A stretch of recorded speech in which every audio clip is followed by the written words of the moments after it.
একজন ভাই 19,000 টাকার জন্য তার বোনের কবর করলো। ভারতের ঘটনা। বোন বেঁচে থাকাকালীন হাতের বালা বন্ধক রেখে কিছু টাকা ব্যাংকে জমা রাখছিল। বোন মরে যাওয়ার পর ভাই গিয়েছিল সেই টাকা উঠানোর জন্য।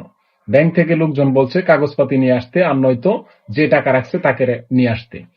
তো মূর্খ সূর্খ সরল সোজা মানুষ, সে তার কাগজপাতি ম্যানেজ করতে পারবে না, তার পক্ষে এটা সম্ভব ছিল না। তাই সে বাধ্য হয়ে কতটা অসহায় হলে তার বোনের কবর থেকে লাশ তুলে নিয়ে ব্যাংকে চলে গেছে। তারপর সেখানে পুলিশ টুলিশ আসলো, ব্যাংকের লোকজন বলছে টাকা দিবে। তো ব্যাংকের লোকজন কতটুকু মানে নিচে নেমে গেছে একটু চিন্তা করেন। তাদের উচিত ছিল বিষয়টা খতিয়ে দেখার জন্য যে তার বোন আসলে জীবিত কিনা মৃত। তাহলে হয়তো এই লোকটাকে এই কাজটা করতে হতো না। এই লোকটা অসহায়ত্বের প্রমাণ দেওয়ার জন্য সে তার বোনের লাশ কবর থেকে উঠিয়ে নিয়ে গেছে ব্যাংকে। হাই আফসোস। শুধু এটা ইন্ডিয়াতে না, সব জায়গাতে এরকম হওয়া শুরু হয়ে গেছে।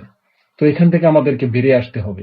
মানুষের মস্তিষ্ক ঠিক ঠিক করতে হবে, মন পরিষ্কার করতে হবে, তাহলে সে প্রকৃত মানুষ হবে।